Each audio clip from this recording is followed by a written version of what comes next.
Picking up where I left off yesterday, I have the axle completely assembled. I got it painted yesterday, got the axle shafts back in.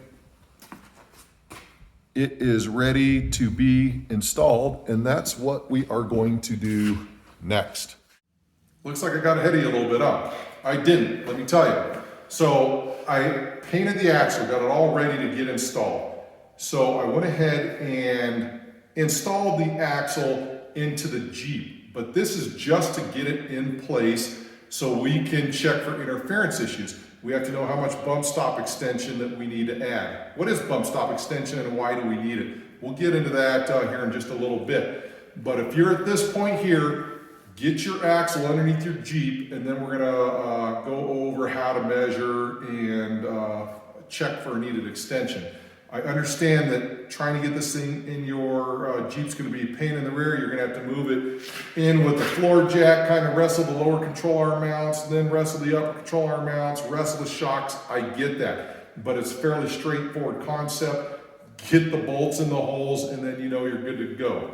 One of the other things I've already done, I covered on other content, but I'm not sure I'm gonna use it yet, and that is measuring to make sure that the axle is squared and centered. So I'm gonna cover that real quick for you guys. Using, at least on a TJ, using the center skid plate bolt, I measured to the axle tube. I made sure I wasn't on a weld or in different positions. I measured straight to the axle tube, back to the bolts, and you do that while it's at right height, and that'll let you know whether or not your axle is squared to the frame or not. So I do that on both sides.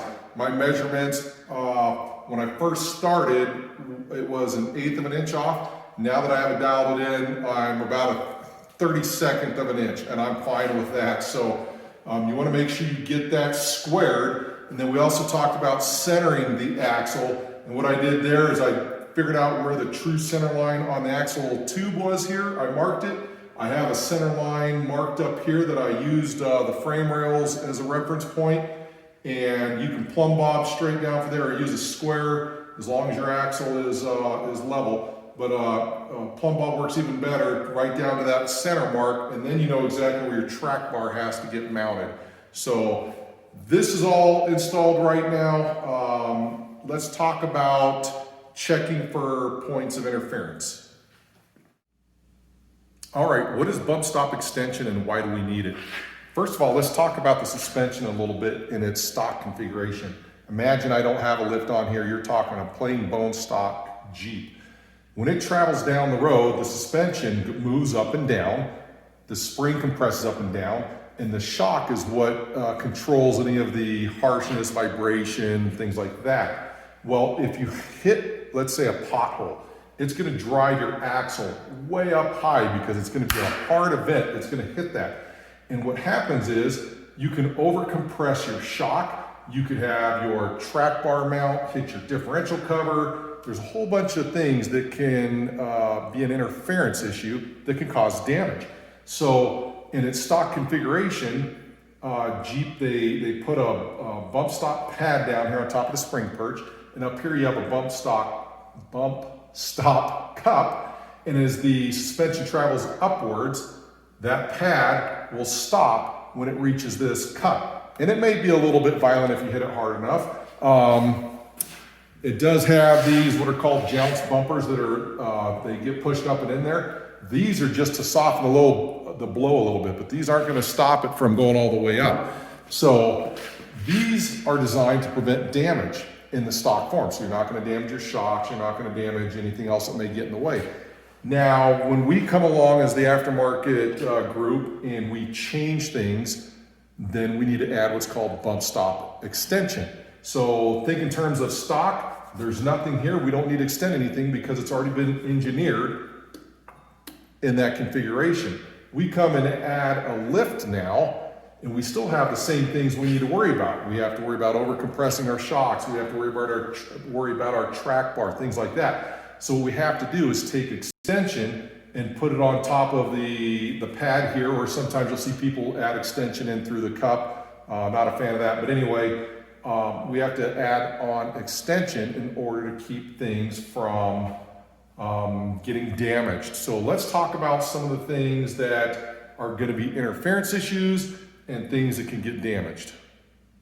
All right, so I made a list of items that will be interference issues or things that can get damaged. First thing for me that comes to mind are the shocks. The shocks have an extended length and they have a compressed length.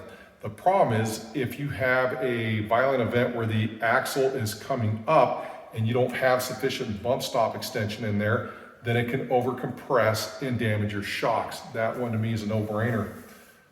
Track bar. There are many track bars out there. They're not all created equal.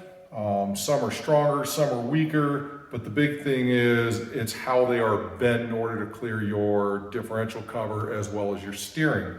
So when you cycle your suspension, that should become apparent on how your track bar plays with everything else.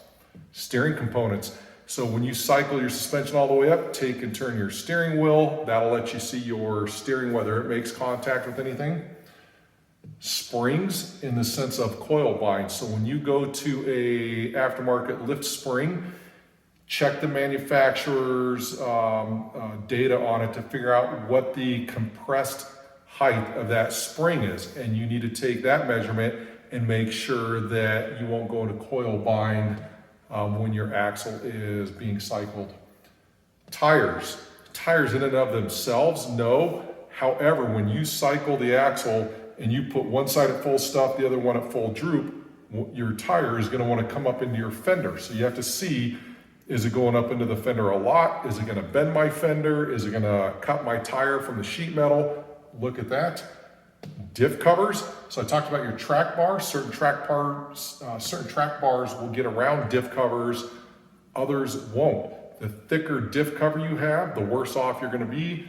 I love the look of the ARB diff cover, but it is one of the worst when it comes to clearance. And you can't just check clearance by looking at it on your rig while your Jeep's sitting there at stock height and go, yep, it clears. There's nothing it's going to hit. You have to cycle your suspension with the springs removed to see if that's going to clear or not. Drive shaft. I added this one in here because it's not necessarily a interference issue with the suspension itself. However, since I'm on a high pinion Dana 30 axle, when my axle goes to full bump, I have a skid plate for my engine and the bracing fork goes off at a V. And the drive shaft can get up and into that brace a little bit. So those are things you just need to look at while you're cycling the suspension. I may not have something on the list here that may affect you differently. So the whole purpose of this video is to have you guys cycle your suspension with the springs out so you can determine what your interference issues are going to be. Okay, so to determine the correct amount of bump stop extension, you will take all those things that I had listed over there. And when you run your suspension to full bump, you're going to mark down the measurement of each one of those interference points. When you get done cycling the suspension to figure out what your interference points are, then you're going to take the one that has the greatest measurement, and that is going to be your bump stop extension. So let's just say that it ends up being the shock. So I've compressed the axle all the way up as far as it'll go, and assume that this stem right here is not showing. And you can tell that in fact, let's just do that.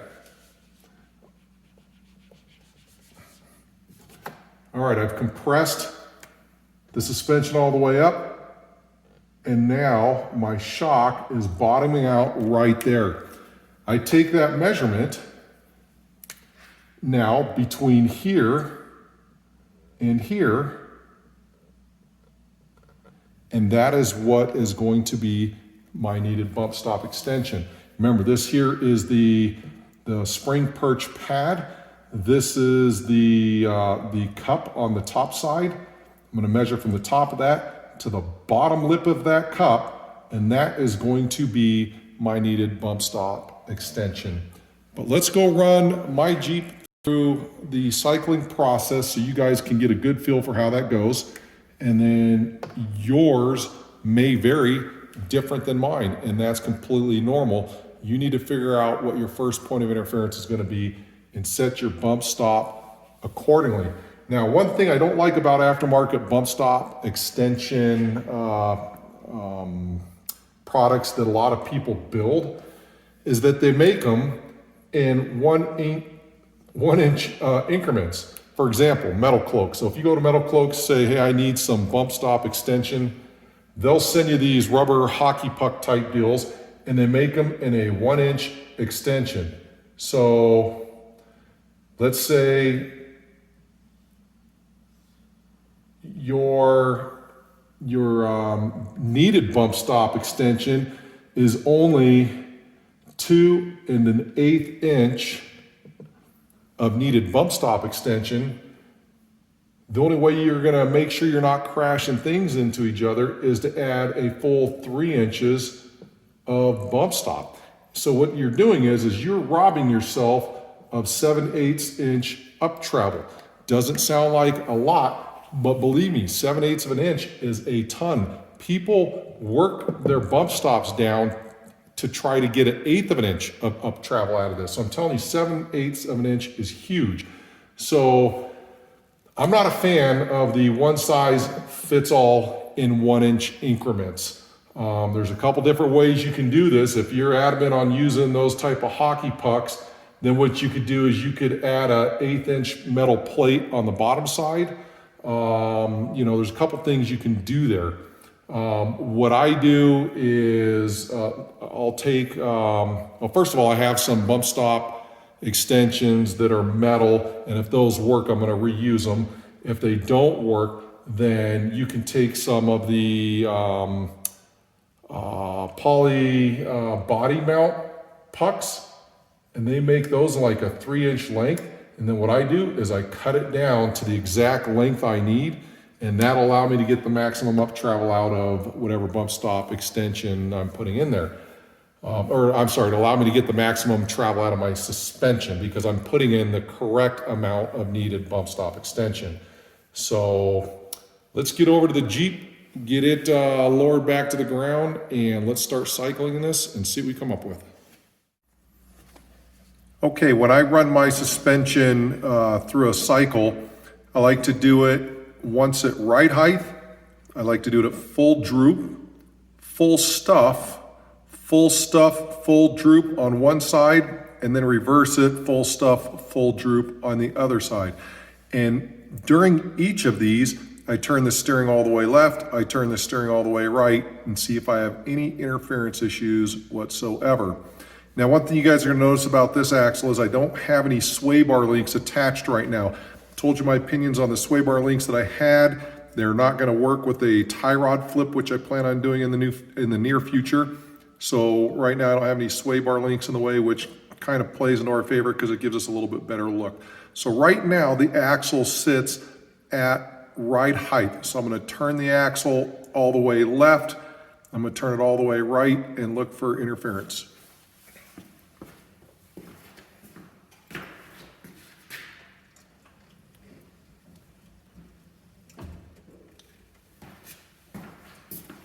So turning it all the way to the passenger side, the one thing I want to make sure first of all is that my steering stop is in fact touching the steering stop bolt. So it is, which tells me I'm getting all of my steering out of this.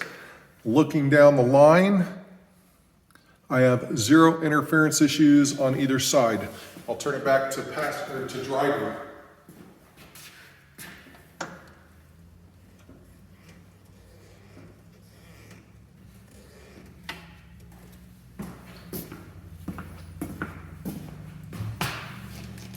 Again, check my steering stop.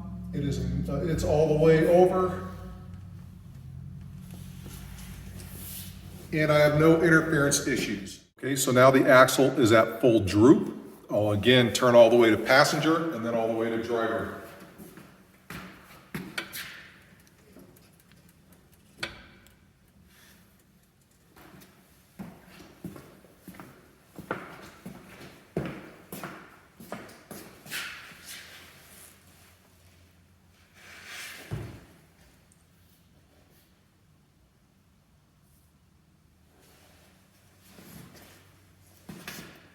Looks like that may be close, but there's at least 1/4 of an inch there.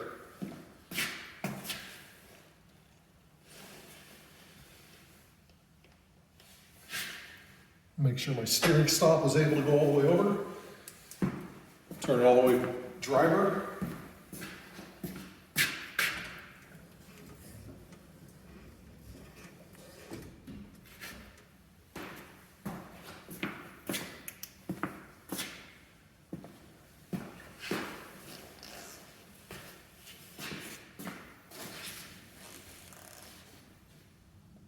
And no issues there whatsoever. Steering stop all the way over. Good.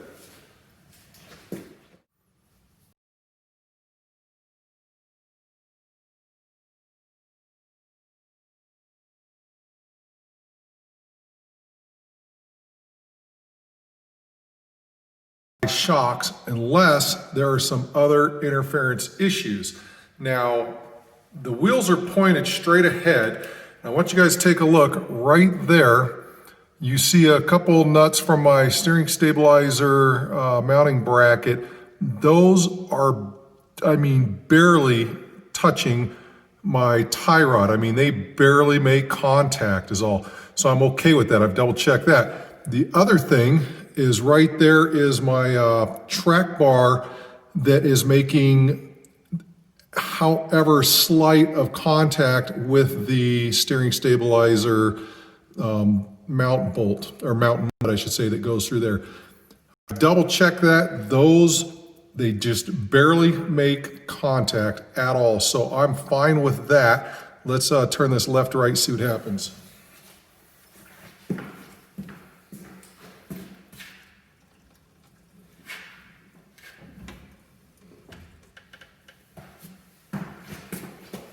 Okay, all the way passenger. Steering stop is making contact, so it's all the way over for sure.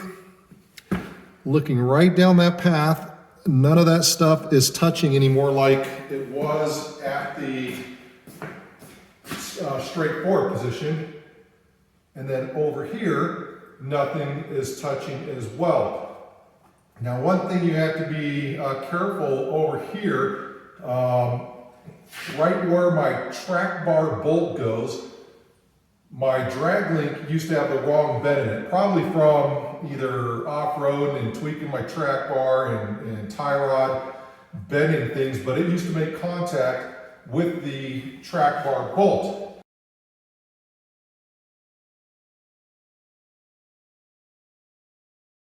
So I had to take and bend the drag link in order to make sure we're clearing that bolt and any other interference issues we may have.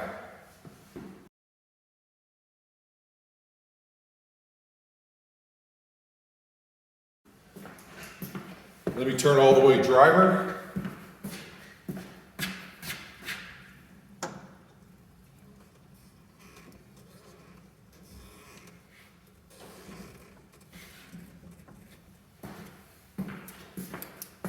So looking here, I don't have any issues. Steering stop is touching, that is good.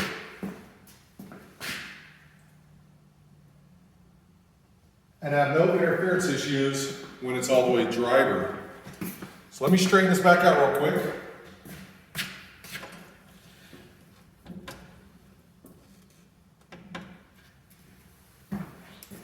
Okay, so I have this all straightened out again, pointed forward at full bump. Now what I need to do, since I know I have no other interference points, which means my shocks are my limiting factor when it's at full bump on both sides.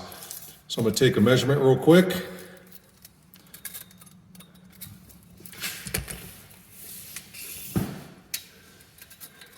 My measurement is right at an inch. Oh God, an inch and 15/16 maybe. We'll call it 2 inches just to make it easy.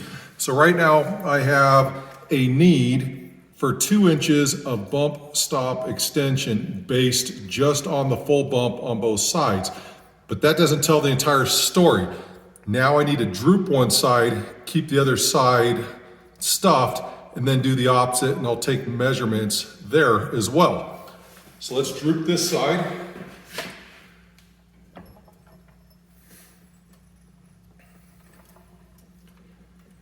It'll be at full droop when the shock is at its complete travel.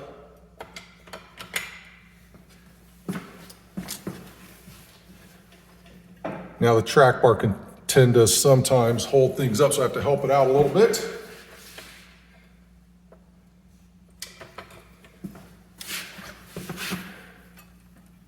Okay, that is full droop right there. I'm gonna go over and take a measurement on the other side.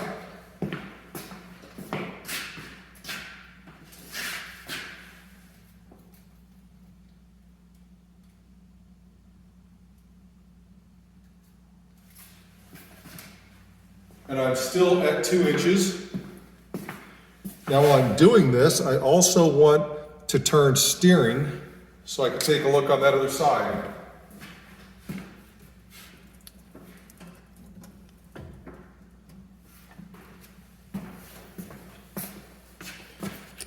So that is all the way over.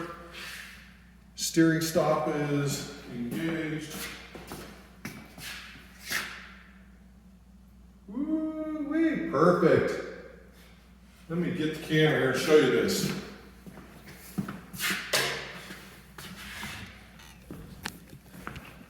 So when you come around to this other side, and this is why it's important to do these checks. Everything changes when you start moving things around and steering. Now, if you look right here, that's my closest point of contact. I have, what, 1/8 of an inch between that. And then underneath, I have a bolt right there that has maybe, I don't know, 1/4 inch or something like that. So by bending my drag link out, which would be from this point here to here, this angle used to be in more, so I had to bend it out in order for it to clear everything. And that was due to previous, bending the tie rod when I was out on a trail. So I got all that straightened back out. And let's say, for example, that bolt head right there was making contact. I could take and bend this out a little bit further if I had to make sure that cleared. So don't be afraid to put some of your pieces in a press to make stuff work. Now don't overdo it, but at the same time, you can move that out of there and out of the way of stuff. Interesting. Okay, let's take the other side up to full bump and then drop the other side to full droop. All right, let's go droop the other side.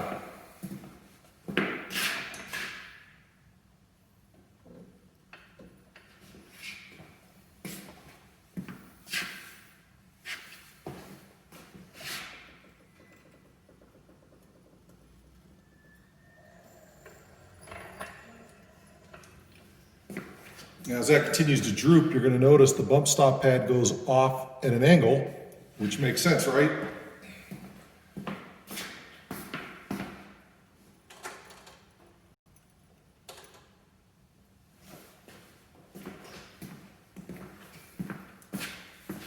So now we are at full droop on the passenger side, and I have no interference issues down there whatsoever. I'm going to turn all the way to the passenger side first. My steering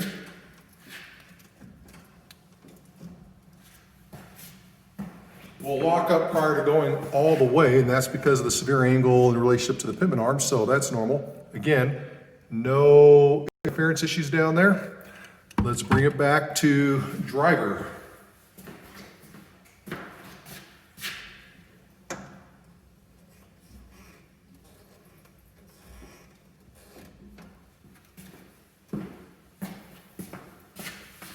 So bringing it back to driver, again, I have no issues with interference anywhere. So what that tells me is that I need 2 inches of bump stop extension to keep my shock from over compressing when it's at full bump. That's all there is to it. But a lot of people don't understand the consequences that can happen if you're not paying attention and doing these actual cyclings. Huge. All right, I almost forgot to put the tire on and show you guys how that works. So get your tire on. Let's take it up to full stuff on one side, full droop on the other.